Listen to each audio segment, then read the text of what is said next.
ಪರಿಷತ್ fight ಮುಗೀತು. ಅದರ ಬೆನ್ನಲ್ಲೇ ಸಂಪುಟ ವಿಸ್ತರಣೆಯ ಸರ್ಕಸ್ ಶುರುವಾಗಿದೆ. ಡಿಸಿಎಂ ಪರಮೇಶ್ವರ್ ನಿವಾಸದಲ್ಲಿ ತಡರಾತ್ರಿ ಸಭೆಯೊಂದು ನಡೆದಿದೆ. ಪರಿಷತ್ ಫೈಟ್ ಬೆನ್ನಲ್ಲೇ ಸಂಪುಟ ವಿಸ್ತರಣೆಯ ಸರ್ಕಸ್. ಉಪಮುಖ್ಯಮಂತ್ರಿ ಪರಮೇಶ್ವರ್ ಅವರ ನಿವಾಸದಲ್ಲಿ ತಡರಾತ್ರಿ ಸಭೆ ನಡೆಯುತ್ತೆ. ಆ ಸಭೆಯಲ್ಲಿ ಹೆಸರಾಂತ ಘಟಾನುಘಟಿ ನಾಯಕರು ಭಾಗಿಯಾಗ್ತಾರೆ. ಹರಿಪ್ರಸಾದ್, ಮಹದೇವಪ್ಪನವರು, ಗುಂಡೂರಾವ್ ಇವರೆಲ್ಲರೂ ಕೂಡ ಜಾಯ್ನ್ ಆಗಿದ್ರು. ಸಿಎಂ ದೆಹಲಿ ಪ್ರವಾಸಕ್ಕೂ ಮುನ್ನವೇ ಜಂಟಿ ಸಭೆ. ರಾಜಕೀಯ ವಲಯದಲ್ಲಿ ಕುತೂಹಲ ಮೂಡಿಸಿದ ಸಭೆ ಅದು. ಆಯಕಟ್ಟಿನ ಇಲಾಖೆಗಳು ಸಿಕ್ಕಿದವರು ಬಚಾವಾದ್ರು. ಸಿಗದೇ ಇರುವ ಗುಂಡೂರಾವ್, ಸಿಗದೇ ಇರುವ ಮಹದೇವಪ್ಪ, ಅವರಿಗೇನು ಸಿಗಬೇಕು ಅನ್ನೋದ್ರ ಬಗ್ಗೆ ಚರ್ಚೆ ಆಯಿತು, ಅಥವಾ BK ಹರಿಪ್ರಸಾದ್ ರವರ ಪದಗ್ರಹಣದ ಸಂಭ್ರಮದ ಒಂದು ತರಹದ ಸುದೀರ್ಘ ಚರ್ಚೆ ಆಯಿತು ಗೊತ್ತಿಲ್ಲ. ಫ್ರೇಮ್ನಲ್ಲಿ ಗಮನಿಸ್ತಾ ಇದ್ದೀರಿ.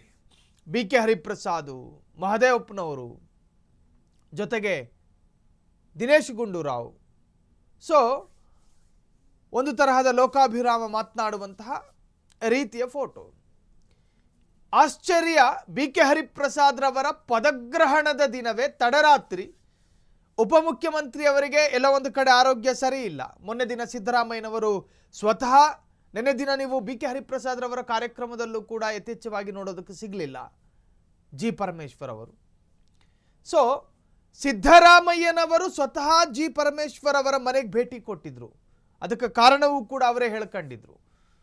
ಅವರ ಆರೋಗ್ಯ ಸ್ಥಿತಿಯಲ್ಲಿ ಸ್ವಲ್ಪ ಏರುಪೇರು ಆಗಿದೆ, ಯೋಗಕ್ಷೇಮ ವಿಚಾರಣೆ ಮಾಡೋದಕ್ಕೆ ಬಂದಿದ್ದೀನಿ. ಈ ಭೇಟಿ ಅಥವಾ ಈ ಮೀಟು ಕೂಡ ಅವರ ಆರೋಗ್ಯ ವಿಚಾರಕ್ಕೆ ಸಂಬಂಧಪಟ್ಟಾಗಿನ ಭೇಟಿನೋ ಅಥವಾ ರಾಜಕೀಯ ಚರ್ಚೆಗಳು ಆಗಿರ್ತಾವ?